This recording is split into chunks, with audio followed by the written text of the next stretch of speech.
ഇപ്പൊ നിങ്ങളുടെ കയ്യിൽ ടിപ്പിക്കൽ മാർക്കറ്റിൽ കാണുന്ന ടോപ്പ് ലോഡ് വാഷിംഗ് മെഷീനാണെന്ന് വിചാരിക്കുക. ടോപ്പ് ലോഡ് ഇത് വാട്ടർ ഇന്ന് വരാൻ ഒരു ലൈൻ, ഡ്രെയിനേജ് പോകാൻ ഒരു ലൈൻ, ഇതിൻ്റെ അകത്ത് ഒരു സ്വിച്ച്, സ്റ്റാർട്ട് ബട്ടൺ സ്വിച്ച് അങ്ങോട്ടും ഇങ്ങോട്ടും മെഷീൻ കിടന്ന് റൊട്ടേറ്റ് ചെയ്യും. സ്റ്റോപ്പ് ബട്ടൺ സ്വിച്ച് വെച്ച് മെഷീൻ സ്റ്റോപ്പ് ആവും. ഈ ഒരു മെഷീനിൽ നിങ്ങൾ എങ്ങനെ ലെവൽ സെറ്റ് ചെയ്യും? മാനുവലായിട്ട് വാൽവ് തുറന്ന് വെള്ളത്തും വരാൻ തുടങ്ങി. നിങ്ങളൊരു ഉദ്ദേശം വെച്ച് ഇത്ര സമയം എന്ന് പറഞ്ഞ് നിൽക്കാൻ പറ്റുക? നിങ്ങളിപ്പോൾ ഒരു ഉദ്ദേശമൊക്കെ നോക്കും, വെള്ളമൊക്കെ ഇങ്ങനെ നോക്കും, അത് വെച്ച് നിങ്ങൾ ഉദ്ദേശം വെച്ച് ക്ലോസ് ചെയ്യും. ഈ ഒരു കേസുകളാണ് നിങ്ങൾക്ക് എപ്പോഴും സിസ്റ്റമാറ്റിക് അല്ലാണ്ട് പോകുന്നത്. അപ്പോൾ ചിലവരെന്ത് ചെയ്യും? ചിലവർ പറയും ഞങ്ങൾ വെള്ളം മാത്രം നിറച്ചിട്ട് രണ്ടാമത് ലോഡ് ഇടും. അപ്പൊ വെള്ളം നമ്മൾ നോക്കിയിട്ട് നമ്മൾ റമ്മെ തന്നെ അസ്യൂം വെച്ചിട്ട് വരയ്ക്കും. അപ്പൊ അത് കഴിയുമ്പോൾ ലോഡ് ഇടുമ്പോഴാണ് ചിലവർ പറഞ്ഞാൽ ലോഡ് ഇട്ടിട്ട് വെള്ളം നിറയ്ക്കുമ്പോൾ വെള്ളം എന്തോരം കയറിയെന്ന് അറിയാൻ പറ്റും.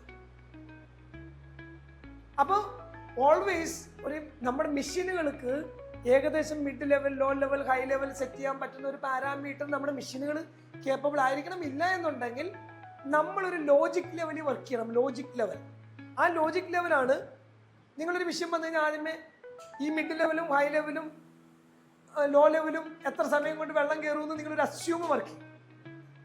ഇത്ര മിനിറ്റ് കൊണ്ട് ഇത്ര ലെവൽ വെള്ളം കയറി അസ്യൂം വർക്ക് ചെയ്ത് എഴുതി വെക്കും. അപ്പൊ നിങ്ങൾക്ക് അറിയാം അടുത്ത പ്രാവശ്യം എനിക്ക് ഇത് കയറുമ്പോൾ ഇതേപോലെ കയറും, അടുത്ത പ്രാവശ്യം ഇങ്ങനെ കയറും, നിങ്ങൾക്ക് ഒരു ഐഡിയ കിട്ടും. ദെൻ നിങ്ങൾ എന്ത് ചെയ്യും? അപ്പൊ അങ്ങനെ വരുമ്പോ എക്സ് എന്ന് പറയുന്ന ആസിഫിന്റെ കമ്പനി നിൽക്കുന്ന ഒരു എംപ്ലോയി ആസിഫിനെ വിട്ട് സവാദിന്റെ കമ്പനിയിലേക്ക് പോയെന്ന് വെച്ചു.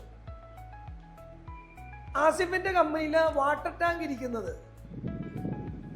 വീടിന്റെ മേളില് 24 അടി ഹൈറ്റിലാണ് ഈ വാട്ടർ ടാങ്ക് ഇരിക്കുന്നത്.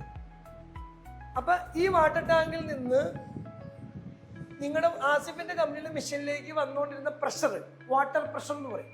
ഇത് 2 ബാർ പ്രഷറാണെന്ന് വിചാരിക്കും.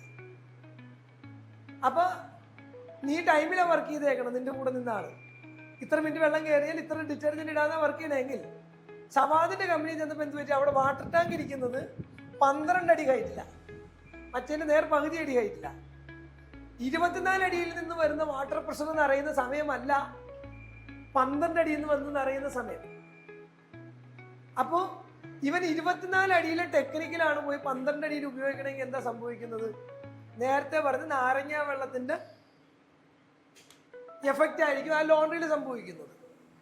ഈ കേസുകളാണ് നമ്മൾ പറയുന്നത് ലോണ്ടറി ഉടമസ്ഥർ സ്വന്തം പ്രൊഡക്റ്റുകൾ ആദ്യമേ മനസ്സിലാക്കിയിട്ട് ആ പ്രൊഡക്റ്റുകൾക്ക് വേണ്ട രീതിയിൽ വേണം അതിന്റെ അറ്റ്മോസ്ഫിയർ ക്രിയേറ്റ് ചെയ്യാനും സിസ്റ്റം ഓർഗനൈസ് ചെയ്യാനും.